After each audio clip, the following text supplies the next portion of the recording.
Hey y'all, today we are assigning one of our last assignments for this class before we start just reviewing for our Unit 4 test. And that'll be the last thing we do.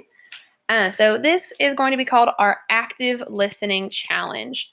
After you read the article about non-defensive listening, and then we learned about different types of listening, active versus passive listening, and then types of non-listening, we know how important listening is.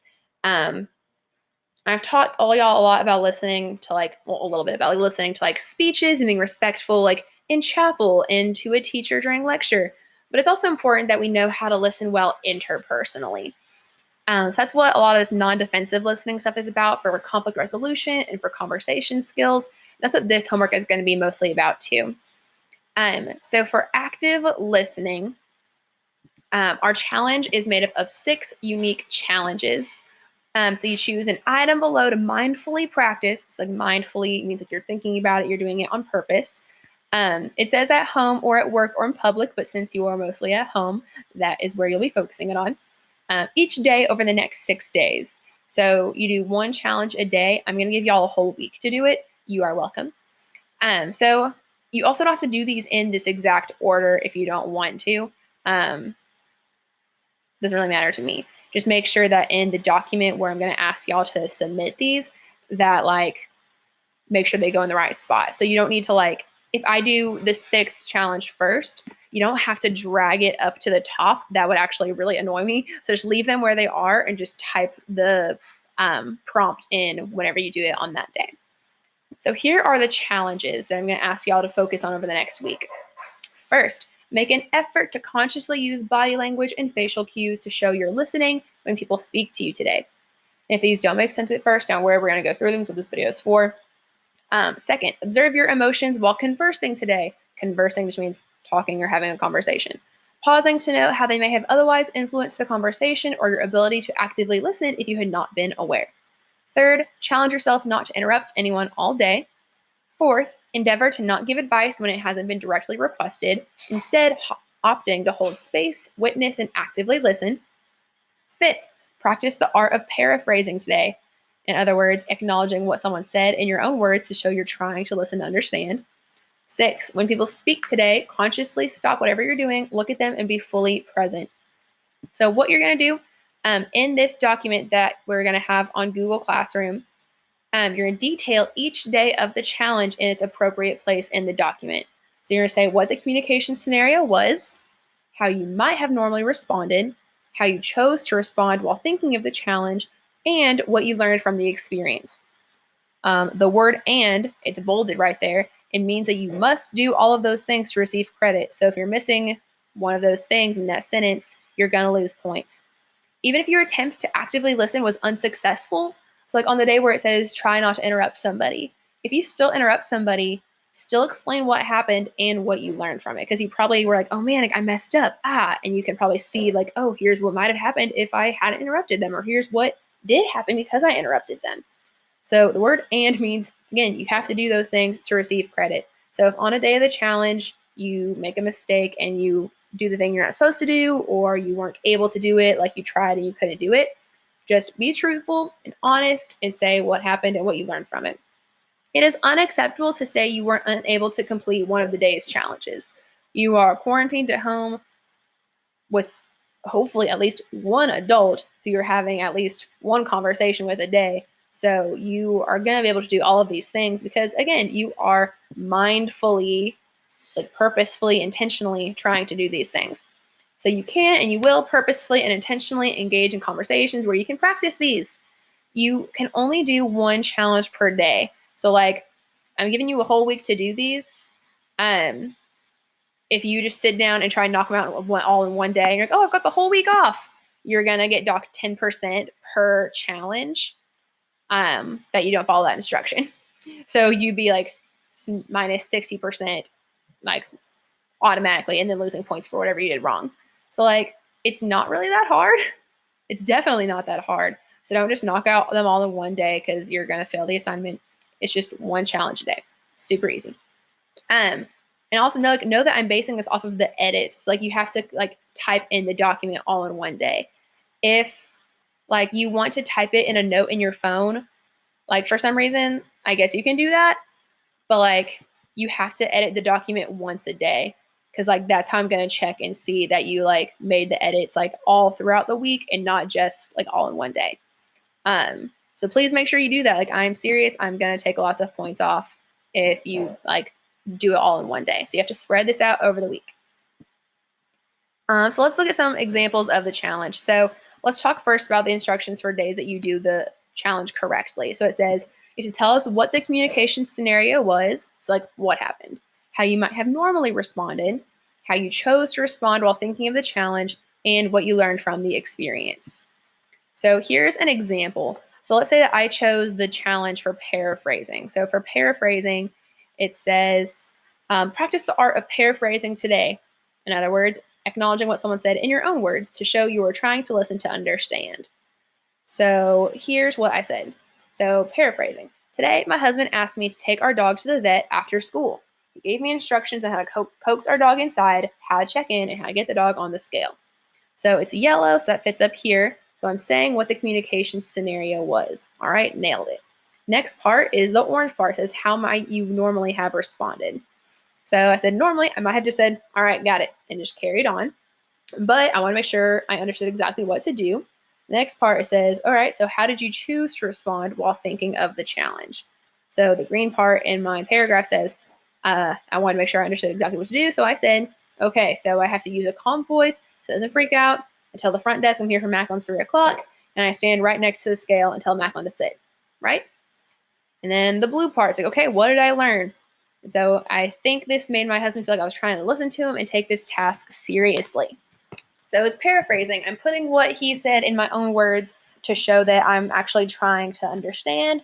For some reason, a lot of students will do a really, in other words, dumb example for this. So they'll be like, what did they say? I don't know why I made my screen bigger like that. They're like, oh, I was eating dinner and I asked my mom how her day was, and she said, I was good. And I wanted to paraphrase. And so I said, okay, so what you're saying is your day was good? That would be an example of like really redundant paraphrasing. Like, there surely was not any confusion that her day was good. Like, it's not a very confusing situation. What would be better is if, like, she said her day was good and you asked what was good about it, and she said, oh, like at work, this person said something that was really nice, and they said this specifically, and it made my day. And you're like, oh, like, so do you like it when people like give you words of affirmation or something like that? I don't know, just asking those kind of clarifying questions in your own words to show you want to understand more about like what they said. So just make sure you don't try to paraphrase somebody just for the sake of doing the assignment. Like, use it in a normal way. Don't be weird about it. And here's an example of what you could do if your attempt to do the challenge was unsuccessful. So for this one, it says, when people speak today, consciously stop whatever you're doing, look at them, and be fully present. All right, so I'm going to explain the communication scenario. So it says, yesterday when my students were doing roll call, I wasn't listening to them very well. I was on my computer doing attendance and checking my email. So like I'm saying what happened in the communication scenario. So my kids were doing roll call. I wasn't listening. I was on my computer doing attendance. And then orange is what I learned. So I say I didn't do a good job of actively listening because I didn't give them my full attention. In the future, I'll do better at this and making sure I set my task aside and actively listen to my students. So you have to have both parts to receive credit. If you just say, my kids were doing roll call and I didn't look at them, next time I'll look at them, that's not very good. So use complete sentences, be eloquent. Let's look at some of the other examples to make sure that all of these make sense. So for the first one, make an effort to consciously use body language and facial cues. So we learned all about this in our delivery unit, so y'all should know what to do. To show you're listening when people make an effort to speak to you today. So the communication scenario, my mom was trying to resolve a conflict we've been happening. What I would normally do, I would look away and just sit still, but today I chose to face her and make eye contact with her and nod to show her I was listening. And what I learned that showing someone you're paying attention makes them feel good. The conflict resolution went better because my mom actually felt like I was trying to resolve the conflict with her because she knew I was listening.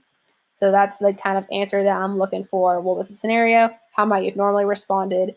And what did you learn?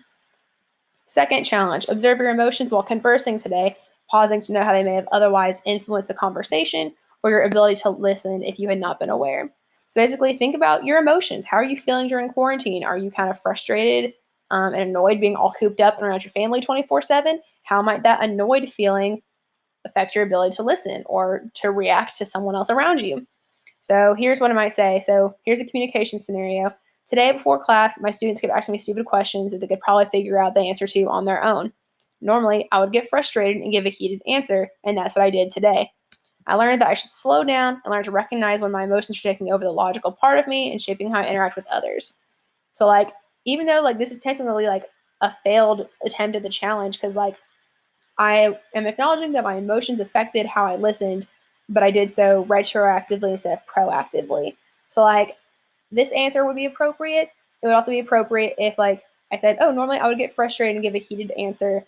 But today, since I was thinking about the challenge, I made sure to take a deep breath and just listen to their stupid questions. And then I would say this part.